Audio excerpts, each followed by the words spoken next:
Muito bom dia, meus amigos, tudo bem com vocês? Estamos juntos mais uma vez para mais um vídeo.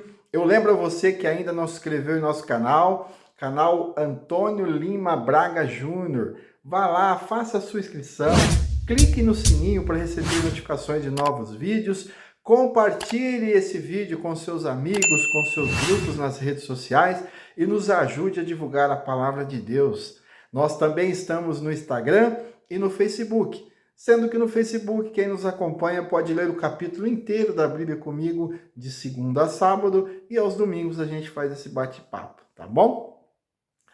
Não há nada mais complicado do que pessoas falsas, não é mesmo? Agora imagine você, um líder falso. Complicado, né? Na semana passada, no capítulo 1, Pedro relata que os profetas do Velho Testamento foram guiados pelo Espírito Santo. Entretanto, no segundo capítulo, ele ressalta que haviam falsos profetas no meio do povo. Ele ratifica que esses falsos profetas introduziriam heresias no meio do povo, chegando a negar até mesmo Deus, conforme está no versículo 1. Eles teriam muitos discípulos, mas que seriam todos punidos, conforme está no versículo 2 e 3. A segunda carta de Pedro é fundamentalmente escatológica. Ocupa-se em boa parte em tratar sobre os acontecimentos finais. Vivemos hoje um turbilhão de falsos profetas. A Bíblia é um conjunto de livros que, se não for explicado hermeneuticamente, permite enganar a muitos. O homem usa de sua retórica alegorias para ludibriar as pessoas de boa fé, mas a condenação desses falsos mestres é certa. Muitos acham que esses falsos mestres ficarão impunes, mas Pedro adverte sobre o poder de Deus para separar os justos dos injustos, punindo os injustos. Ele cita os exemplos de anjos que pecaram, relata sobre Noé e sua família e Ló. Os anjos rebeldes estão reservados para o julgamento. Noé e sua família foram salvos do dilúvio enquanto o resto da humanidade se afogava. Ló foi resgatado de Sodoma, mas a cidade inteira foi completamente destruída. A seguir, Pedro descreve o caráter desses falsos mestres. São arrogantes e não respeitam as autoridades. São gananciosos, com os olhos cheios de adultério e nunca param de pecar. Iludem os inconstantes. Pedro os chama de malditos, conforme está no versículo 14. O apóstolo descreve a condição daqueles que abandonam a Cristo. Eles se tornam escravos da corrupção. Observemos aqui que a cauterização do cérebro, no sentido figurado, também conhecido como lavagem cerebral, é um fator comum nessas pessoas. Elas acreditam nas suas heresias.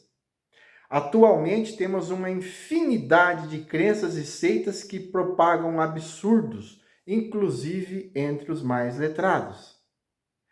Para que não sejamos levados por todo vento de doutrina, vamos ficar atento para o que Paulo nos escreveu lá em Efésios. Está escrito assim: para que não sejamos mais meninos inconstantes, levados em roda por todo vento de doutrina, pelo engano dos homens que com astúcia enganam fraudulosamente. Efésios capítulo 4, versículo 14. Pedro mostra que aqueles que conhecem a palavra e voltam ao estado inicial se tornam piores do que antes.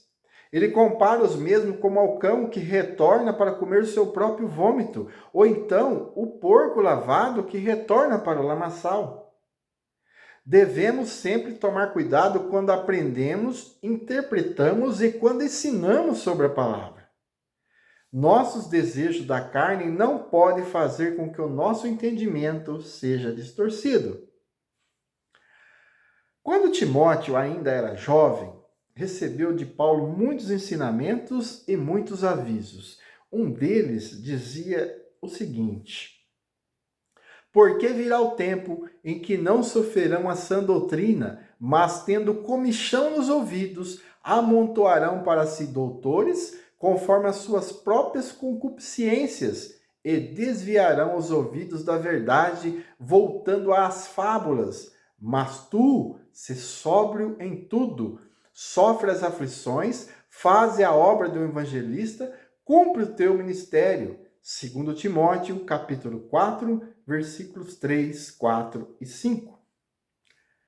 Tanto Pedro quanto Paulo nos ensinam que precisamos estar firmes no Senhor para que não sejamos enganados pelas nossas próprias vontades, nos voltando para ensinamentos que não são verdadeiros. Vigiemos para que Jesus Cristo esteja sempre em nossas mentes e não desviemos do caminho. Lá em Provérbios está escrito assim: não se desvie nem para a direita, nem para a esquerda. Afaste-se dos os seus pés da maldade. Provérbios, capítulo 4, versículo 27. Um bom dia e que a paz do nosso Senhor Jesus Cristo esteja com todos.